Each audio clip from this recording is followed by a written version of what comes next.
오늘 함께 나눌 말씀은 예레미야 애가 3장 19절에서 40절 말씀입니다. 제가 한 절 읽고 여러분들이 한 절 읽고 마지막 절 40절은 다 같이 읽도록 하겠습니다. 내 고초와 재난 곧 쑥과 담즙을 기억하소서.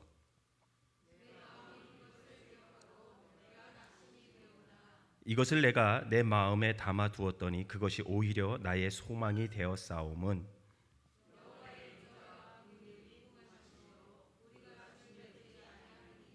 이것들이 아침마다 새로우니 주의 성실하심이 크시도소이다.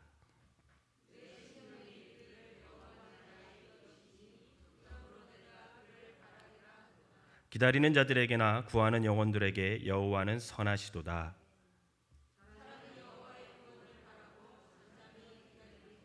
사람은 젊었을 때에 멍에를 메우는 것이 좋으니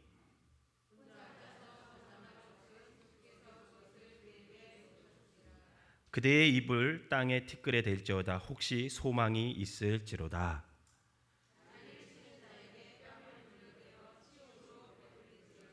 이는 주께서 영원토록 버리지 아니할 것임이며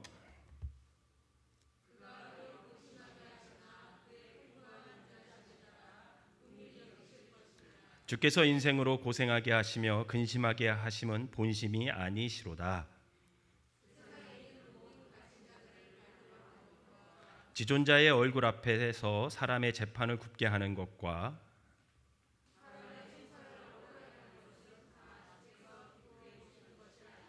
주의 명령이 아니면 누가 이것을 능히 말하여 이루게 할 수 있으랴. 살아있는 사람은 자기 죄들 때문에 벌을 받나니 어찌 원망하랴. 우리가 스스로 우리 행위를 조사하고 여호와께로 돌아가자. 아멘. 우리 옆 사람과 한번 인사하겠습니다. 참 잘 오셨습니다.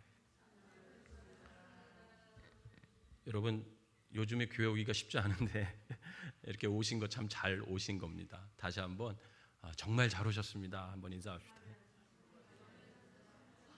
네, 정말 잘 오셨습니다. 여러분들 보니까 반가워요. 설교를 하는 게 여전히 떨린 것 같아요. 더군다나 한 3년 캄보디아 가 있으니까 우리 박건진 목사님이 늘 저한테 하는 말이 있어요. 감이 떨어졌다고. 그래서 그런지 설교를 하려고 딱 준비하고 쓰면은 조금 부담이 돼요. 이제는 부담이 되고 제가 밥도 안 먹었습니다. 저녁도. 여러분들은 힘들고 어려울 때마다 어떤 말씀을 떠오르세요? 성경에 굉장히 많은 말씀들이 있잖아요. 저는 어렵고 힘들 때마다 이 본문을 읽고 또 읽어요. 예레미야 애가를 읽어요. 여러분, 예레미야 애가가 애가지만 슬픔으로 끝나지 않아요. 결국 그 슬픔이 소망으로 끝나요. 하나님으로 인해 소망으로 끝나거든요. 그래서 저는 어떤 힘들고 어려울 때, 또 나에게 어떤 갑자기 막막한 일이 생겼을 때 이 예레미야 애가를 읽으면서 그 예레미야의 마음을 좀 공감을 하면서 결국은 하나님께서 소망으로 인생을 마무리하시는 그 위대한 하나님을 바라보면서 저 또한 소망을 품고 나아가고 결심을 합니다. 그래서 항상 어떤 절망, 낙심, 어떤 나에게 막막함, 불안감 이런 게 있을 때 이 말씀을 읽으면서 위로를 받아요. 우리 옆 사람과 함께 인사 한번 해봅시다. 당신에게 소망이 있습니다. 시작. 여러분들 소망 가운데 살아가시기를 주님의 이름으로 축원합니다. 그런데 문제는 우리가 살아가는 이 세상은 불행히도 소망을 어떻게 품을 수 있는 그런 시대가 아니라는 거예요. 가만히 보면 이 세상의 세대와 또 기독교의 소망과는 동떨어진 것이 세상에서 자꾸만 벌어지잖아요. 일어나잖아요. 더욱이 요즘같이 코로나19 시대를 경험하면서 모든 분야에서 더욱 소망이 없는 삶을 살아가고 있어요. 정치는 정치대로 불안해요. 요즘 들어서 갑자기 또 저쪽 위쪽에서 안 그러다가 또 왜 그러는지 모르겠어요. 경제는 더욱 우리를 위축하게 만들잖아요.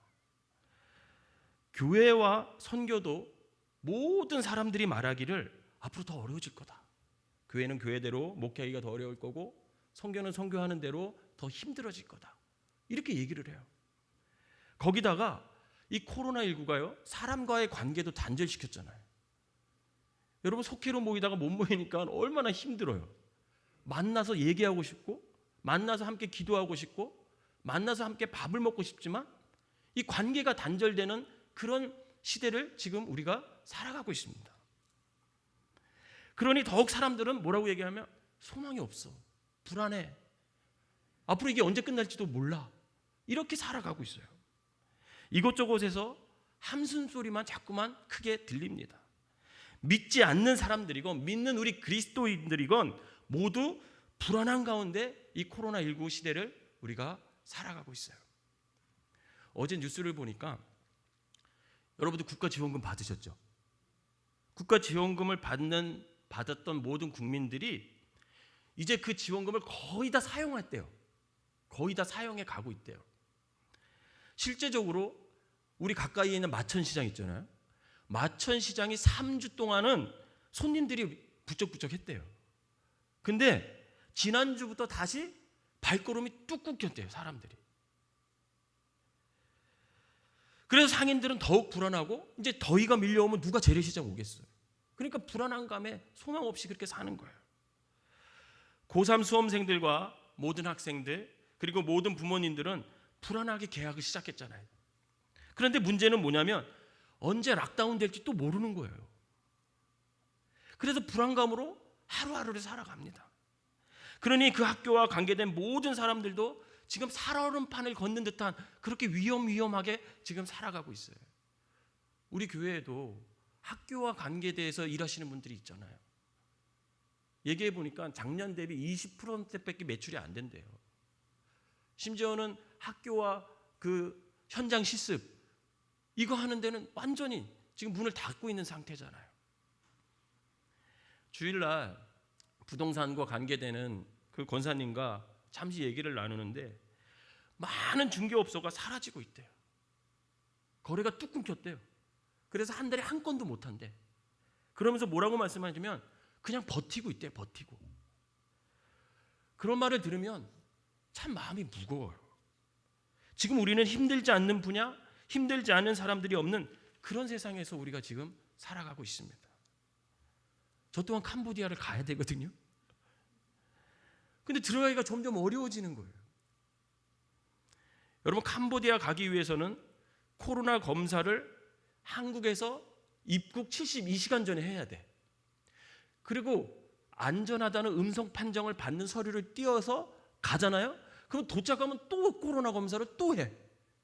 여러분 코로나 검사 해봤어요? 해보신 분 손 들어보세요. 저밖에 없어요. 저 들어올 때 했거든요. 엄청 아파. 여러분 안 해보셨죠? 말하지 마. 엄청 아파. 이만한 거 있잖아요. 나무 2개를 코하고 입에다 2번 쑤시거든요.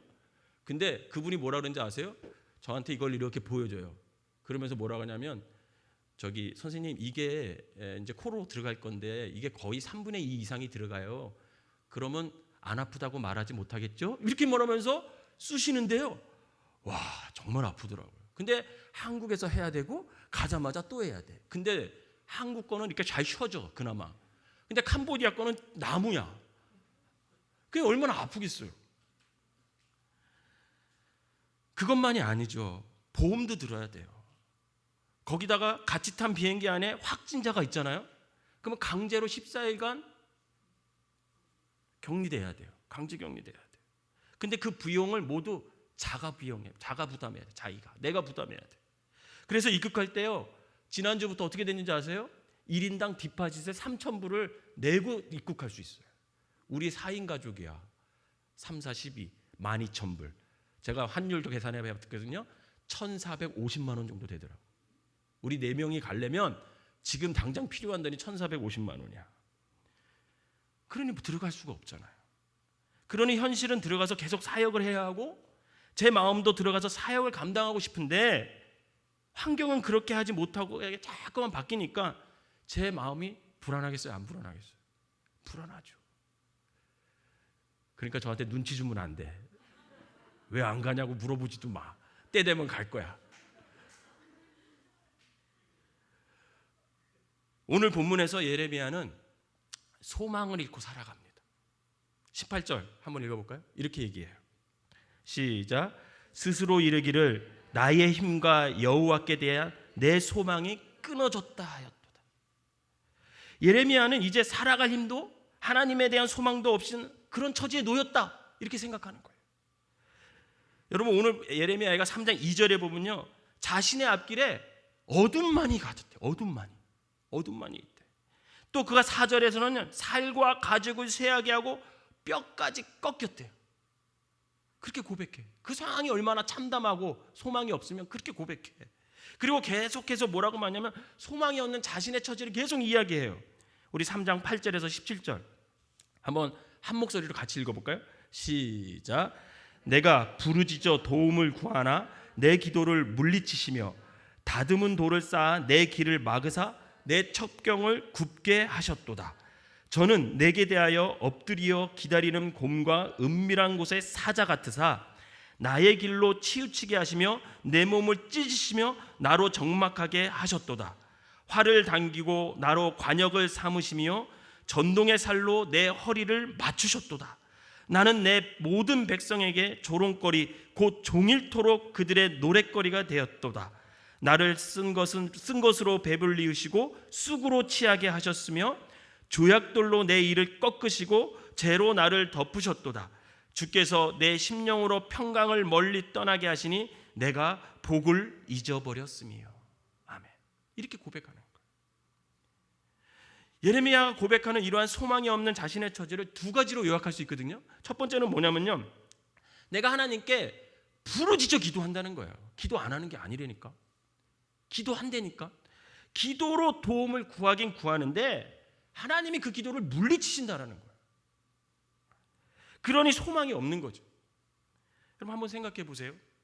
곰과 사자가 여러분들을 해하려고 해. 그리고 누군가가 화살로 전동에서 화살을 꺼내서 쏘려고 맞추려고 해. 허리를 맞췄대. 입 뽑아 보셨죠? 저 요즘에 치과 다니느냐고 사랑니 막 뽑으라는데 안 뽑았거든요. 왜? 너무 아프니까. 근데 여기요, 조약돌로 그 이를 그냥 때렸대. 얼마나 아프겠어요. 그런 상황 속에서 여러분들이 하나님께 기도했어. 그럼 하나님이 응답해 주시면 얼마나 좋아. 근데 간절히 기도했는데 하나님이 그 기도를 물리치신다면 우리가 소망이 있냐라는 거예요. 소망이 없잖아요. 그래서 소망이 없다는 거야. 두 번째로 예레미야는 자신이 소망 없는 처지를 심령의 평강이 없대. 그리고 하나님이 주시는 복이 나와 상관없기에 소망이 없어. 이렇게 말합니다. 다른 사람들은 다 복을 받고 살아가는 것 같아. 내가 이렇게 보면. 근데 이상하게 나만 힘들어. 나만 수고하고 나만 애써. 그런데 그 결과가 헛것으로 돌아와. 심지어 더욱이 복받는 저 인간을 가만히 보면 그렇게 의롭지도 않아. 하나님도 안 믿어. 나처럼 땀 흘려 열심히 일하지도 않아. 탱자탱자 이리저리 놀러 다니고 맛있는 거 먹으러 다니고 그러는 것 같아. 그런데 늘 그 인생은 풍족해. 평안해. 그러면 내 마음이 힘들어요? 안 힘들어요? 힘들잖아. 그러니 당연히 하나님께서 주시는 복이 나와 상관없는 거 아니야? 하나님이 나 버린 거 아니야? 여러분 이런 생각 하겠어요? 안 하겠어요? 하죠. 그러니 우리가 신앙생활하는 가운데 평강도 없고 복도 못 누리고 산다면 당연히 소망이 없는 삶을 살아갈 수밖에 없지 않습니까? 한번 생각해 보세요. 믿음 생활하면서 매일 쓴 것으로 배불러서 내 속이 상해. 남과 비교하면서 내 처지를 비관하고 죄로 인해 불안하게 산다면 우리가 어떻게 소망을 갖고 살아갈 수 있겠습니까? 또한 믿음 생활하면서 하나님께로부터 내리는 복을 누리면서 내가 살아야 하는데 그 복이 나와 상관이 없다면 우리에게는 소망이 없게 되는 것이죠. 이처럼 소망 없는 믿음 생활처럼 힘들 게 없어요. 뭔가 소망이 있어. 지금 내 처지가 안 좋아. 바닥이야. 그럼에도 소망이 있잖아요. 그럼 괜찮아. 근데 소망도 가질 수 없는 그런 환경과 마음이 자꾸만 생기는 거야. 그래서 목회자들이 늘 기도해요. 하나님의 복이, 하나님의 평강이 우리 성도들에게 임하기를.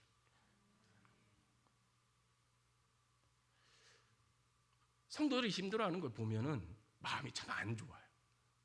꼭 내가 잘못한 것 같아. 내가 하나님께 기도 안 하고 내가 기도 못한 것 같아서 우리 교회 성도님들이 잘 안 되는 것 같고 그런 마음이 있어요.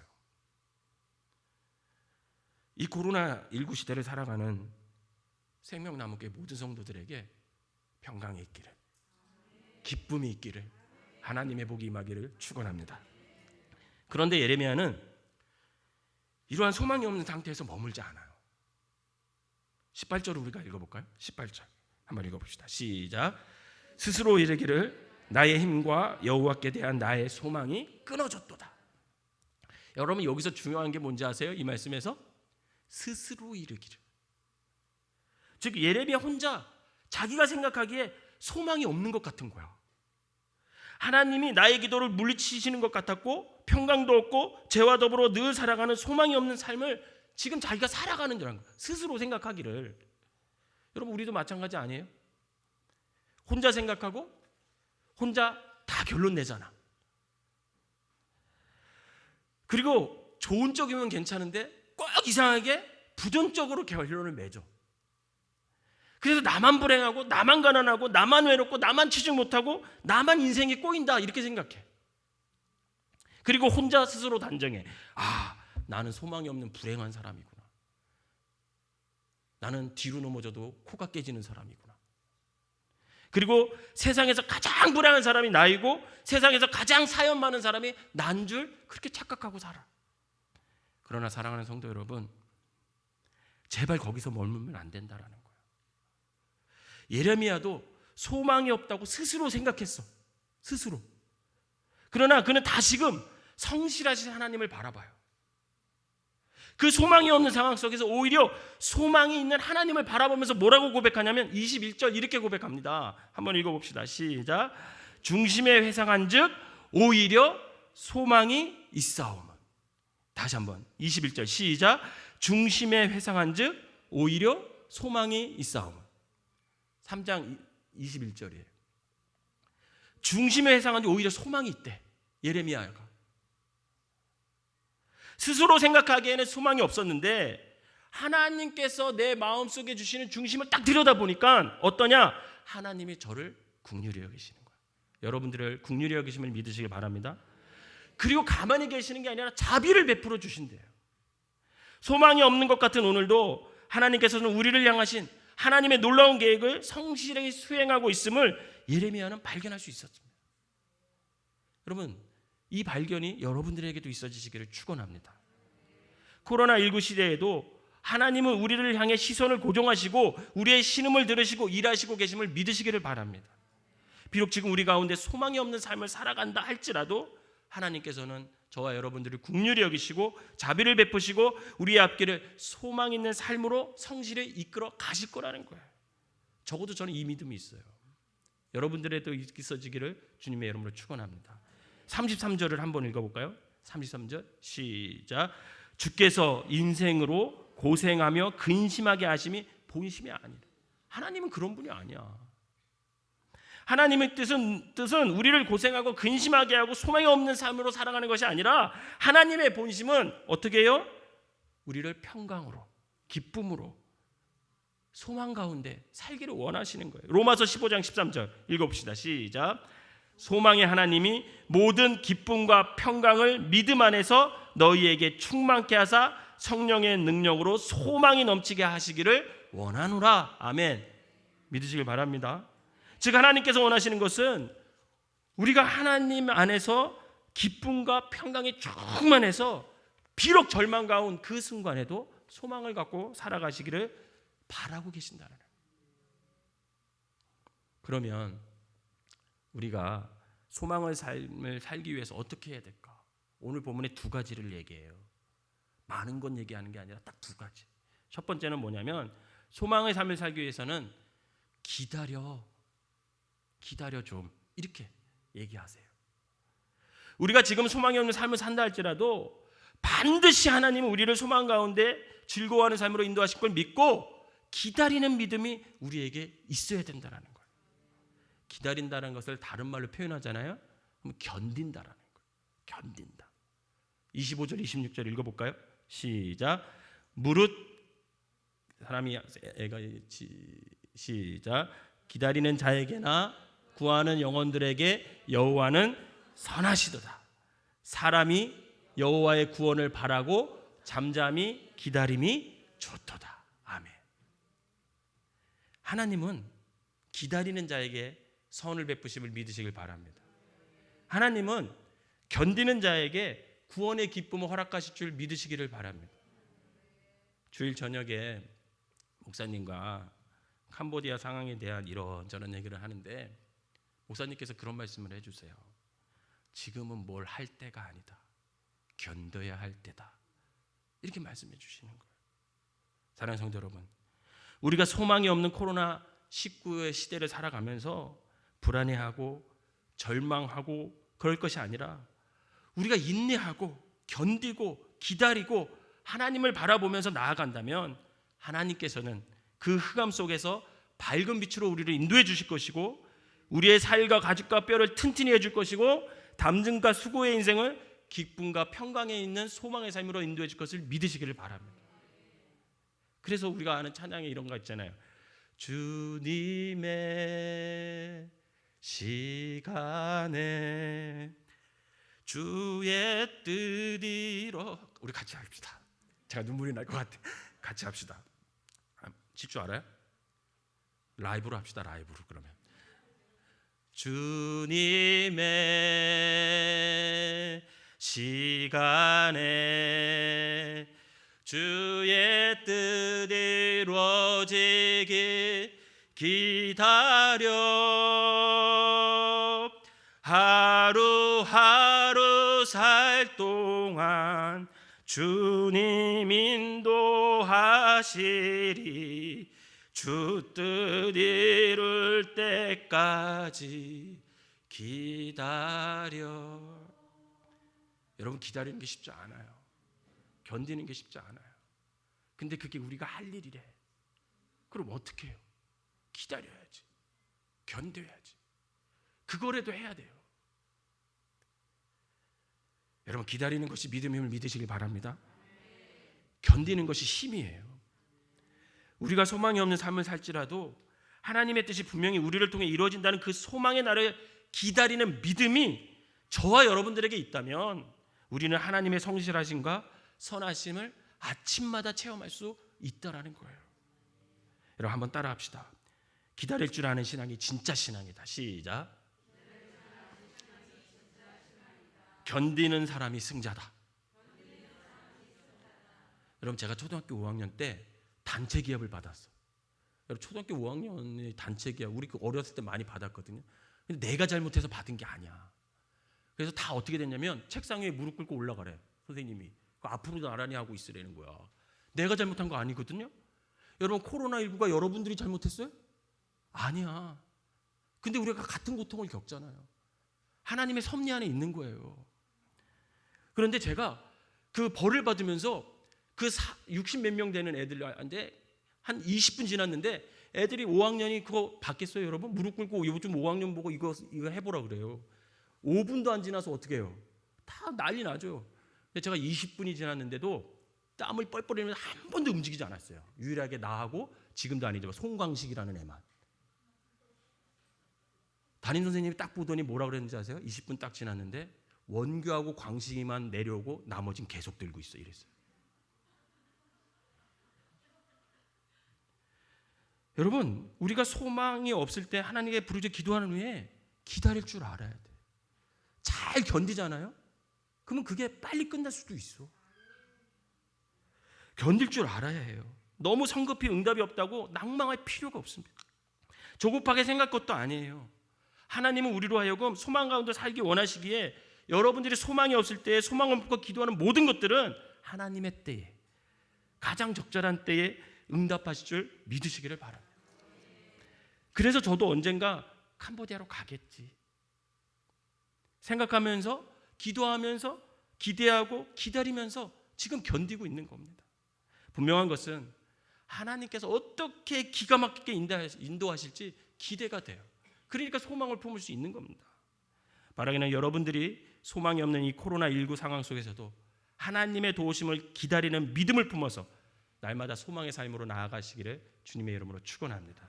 두 번째로 우리가 소망의 삶을 살려면 우리의 행위를 살펴보고 하나님께 돌아오래요. 왜 우리가 소망이 없는 삶을 살고 있는지, 우리의 신앙생활과 우리의 영적 상태를 이 시간에, 이 시대를 지나면서 점검할 필요가 있다는 거예요, 여러분. 저는 우리 모두가 이 어려운 코로나19 시기를 힘들어, 소망이 없어, 이런 얘기만 하지 말고 우리의 삶을 점검하는 시간으로 보냈으면 좋겠습니다. 그동안의 나의 삶을 돌아보면서 다시금 점검하는 거예요. 부족한 것이 뭔지, 소홀히 생각했던 것은 무엇인지 돌아보면서 다시 리빌딩하는 그런 시간이 됐으면 좋겠어요. 건강도 좀 다시 돌아보고 믿음 생활도 다시 점검하고 인간관계도 다시 돌아보면서 우리의 삶을 좀 더 성숙하게 만들어가는 그런 시간이 됐으면 좋겠습니다. 어제 박건진 목사님하고 만났는데 이런저런 했는데 갑자기 6시간 됐는데 밥을 안 먹는데 왜 밥을 안 먹어? 그랬더니 금식한대요. 그래서 내가 왜 금식해? 갑자기 뚱딴지 같이. 그랬더니 점검하려고 한다. 박건진 목사님이 이 코로나19 시대를 보내면서 다시금 교회를 위해서, 성도들을 위해서 기도하시면서 뭔가 점검할 필요가 있다는 것을 느끼신 거예요. 그래서 금식하신대요. 그래서 나도 해야 되나? 근데 아직은 결정을 못했어요. 기도를 좀 더 해보려고. 여러분, 특별히 믿음 생활에 틀린 것이 있다면 찾아내서 고쳐야 돼요, 이 시기에. 그리고 하나님과 멀어져 있다면 다시금 하나님께 돌아와 하나님과 가까이 해야 됩니다. 여러분, 40절 한번 읽어봅시다. 시작. 우리가 스스로 행위를 조사하고 여호와께로 돌아가자. 여러분, 탕자는 아버지를 떠났죠. 그래서 소망이 없이 비참하게 살잖아요. 근데 그가 다시 아버지께 돌아왔을 때 어떻게 됐어요? 소망의 삶으로 인도함을 받았어요. 여러분, 야곱도 마찬가지예요. 창세기 35장 1절에서 4절 한번 읽어봅시다. 같이 시작. 하나님이 야곱에게 이르시되 일어나 베델로 올라가서 거기 거주하며 내가 내 형 에서의 낯을 피하여 도망하던 때에 내게 나타났던 하나님께 거기서 제단을 쌓으라 하신지라. 야곱이 이에 자기 집과 사람과 자기와 함께한 모든 자에게 이르되 너 중에 있는 이방 신상들을 버리고 자신을 정결하게 하고 너희들의 의복을 바꾸어 입으라. 우리가 일어나 베델로 올라가자. 내 환난 날에 내게 응답하시며 내가 가는 길에서 나와 함께 하신 하나님께 내가 거기서 제단을 쌓으려 하노라 하며, 그들이 자기 손에 있는 모든 이방 신상들과 자기 귀에 있는 귀걸이들을 야곱에게 주는지라. 야곱이 그것들을 세겜 근처 상수리 나무 아래에 묻고. 아멘.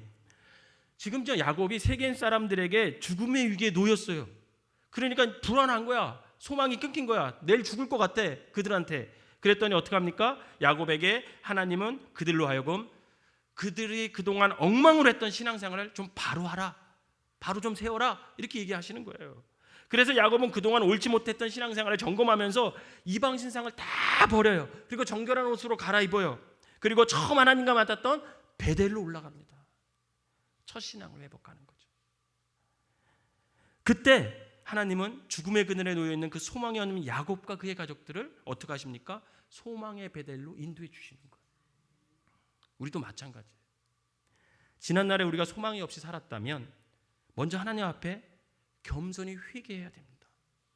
여러분, 회개한다는 것은 하나님 뭐 잘못했어요, 이것만이 아니에요. 어떻게 하는 거예요? 하나님께 돌아가는 거예요. 그게 회개임을 믿으시길 바랍니다. 그동안 우리가 너무 바빠서 일만 하느냐고 하나님을 잊고 살았다면 다시금 하나님께 돌아가야 됩니다. 자녀들과 돈과 또 여러 가지 관계 쌓는데 너무 내가 하나님보다 거기에 치중했다면 그거 좀 끊고 하나님께 돌아가야 돼요. 소망이 없이 살 수밖에 없던 나의 잘못된 신앙의 모습이 있다면 이 시간 이후로 과감히 우리가 좀 정리할 필요가 있다는 거예요. 우리가 그동안 여러 가지 삶의 바쁜 일로 인해 하나님과 예배에 소망을 두지 않았다면 지금부터라도 결심하고 작정하여 예배와 하나님께 소망을 두어야 합니다. 여러분, 코로나19로 인하여 우리가 갑자기 모이는 교회에서 어떻게 됐어요? 흩어지는 교회가 됐잖아요. 강제로 하나님이 흩으셨잖아요. 흩어지는 교회. 저는 이유가 있다고 생각합니다. 이 흩어진 교회가 가장 중요하게 여길 것이 뭔지 아세요? 저는 예배라고 생각해요. 예배입니다. 왜냐하면 흩어진 교회에서는요, 내가 주체적으로 예배를 드리지 않으면요, 온전한 예배를 하나님께 못 드려요. 흩어진 교회에서 여전히 수동적으로 예배를 드리잖아요. 우리는 더욱 예배를 소홀히 할 수밖에 없어요. 통계가 나와 있어요. 여러분, 영상 유튜브로 올리잖아요. 모든 교회가. 근데 그 유튜브에 접속해서 사람들이 그 유튜브로 예배를 드린 평균 시간이 몇 분인지 아세요? 27분이래요. 여러분, 그 말은 무슨 말이에요?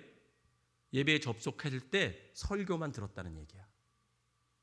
설교만 들었다는 얘기야. 예배는 설교만 있는 게 아닙니다.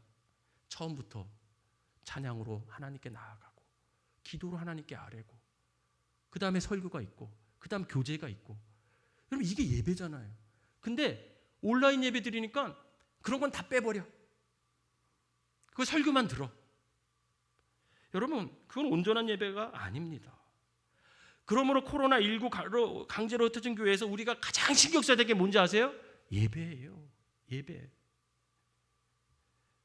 우리가 스스로 주체적으로 적극적으로 예배를 드려야 하고, 우리의 신앙생활을 조사하고 하나님께 돌아올 때 우리는 소망 없는 삶에서 소망 있는 삶으로 변화될 줄 믿으시기를 바랍니다. 또한 이러한 때에 여러분, 건강도 돌아보세요. 영적인 상태가 중요한 만큼 건강 상태도 중요합니다. 아무리 믿음이 좋아도 건강하지 못하잖아요. 헌신하지 못하잖아요. 가정을 돌볼 수 없잖아요. 그러니 이러한 때에 건강도 좀 다시 돌아보면서 무너진 나의 건강을 다시 회복하시기를 바랍니다. 작년에 2019년에 10월 1일 날 제가 푸놈펜에서 2년 반 생활을 마치고 바탄방으로 이사를 했어요. 여러분들은 우리가 한국에서는 이사하면 이사심센터 와서 다 가져가 주잖아요. 거기는 제가 다 써야 돼. 박스 다 구해가지고요, 다 싸고 다 싣고 가야 돼. 그런데 그동안 제가 몸으로 하는 게 힘들다라는 생각을 해본 적이 없어요. 여태까지 살면서. 그런데 그때 처음으로 힘들다 이런 생각이 들었어요. 내가 체력이 떨어졌구나. 그래서 제가요, 요즘 다시금 체력을 회복하려고 부단히도 노력을 해요. 허리가 아파서 침도 계속 맞으러 다녀요. 일주일에 2-3번씩 꼭 가요, 침 맞으러. 그리고 운동도 열심히 하면서 캄보디아로 갈 준비를 제가 하고 있어요. 왜? 캄보디아는 몸으로 해야 될 일이 많기 때문에. 건강에 영적인 사역을 더욱 잘할 수 있기 때문에 지금 그렇게 준비하고 있습니다. 이러한 때에 집에서 그냥 늘어져 있지 마시고 무너진 건강을 다시 한번 세우며 코로나 이후 시간을 대비할 필요가 있다는 거예요. 사랑하는 성도 여러분, 하나님은 우리가 소망 없는 중에도 오히려 소망을 갖고 살아가기를 바라고 계심을 믿으시길 바랍니다. 여러분들의 스스로 생각하기에 소망 없는 삶을 산다 할지라도 오히려 하나님께서는 그런 때에일수록 더욱 우리에게 소망을 주심을 믿으세요. 그리고 내가 원하는 때가 아닌 하나님의 때를 기다리고 우리의 신앙과 삶을 점검하며 잘못된 것이 있으면 고치고, 버릴 것이 있으면 과감히 정리하고, 무너진 것들이 있으면 다시 세워 하나님께 돌아가야 합니다. 그럴 때 하나님께서는 우리에게 더 큰 소망을 주셔서 소망이 가질 수 없는 그런 상황 속에서도 오히려 소망을 허락해 줄 것을 믿으시길 바랍니다. 바라기는 비록 코로나19로 어렵고 힘든 삶이지만 그래도 우리 생명나무교회 성도들은 기다리고 견디고 리빌딩하여 늘 소망 중에 즐거워하며 승리하시는 저와 여러분 되시기를 주님의 이름으로 축원합니다. 기도하겠습니다. 사랑과 은혜의 하나님, 코로나19라는 생각하지도 못한 고통과 어둠 속을 우리 모두가 살아갑니다. 모든 분야에서 모든 사람들이 힘들어하고 불안해하고 소망 없이 살아갑니다. 하지만 현실이 그렇다 할지라도 현실을 주관하시는 우리 하나님께서는 인자와 긍휼이 무궁하신 여호와 하나님을 믿고 소망을 품는 우리 생명나무교회의 성도들이 되게 하여 주시옵소서. 비록 힘들고 불안하고 소망이 없는 그 시절 한복판에 우리가 서 있을지라도 이때에 믿음을 사용하여 기다리고 견디고 리빌딩하여 소망 중에 코로나19 이후로 늘 이유를 준비할 수 있는 우리 생명나무교회 성도들이 되게 하여 주시옵소서. 특별히 코로나19 시대에 어렵고 힘든 성도들을 긍휼히 여겨주셔서 저들을 하나님께서 돌보시고 길을 열어주시고 평강과 기쁨의 삶으로 변화시켜 주시옵소서. 예수님의 이름으로 기도하옵나이다. 아멘.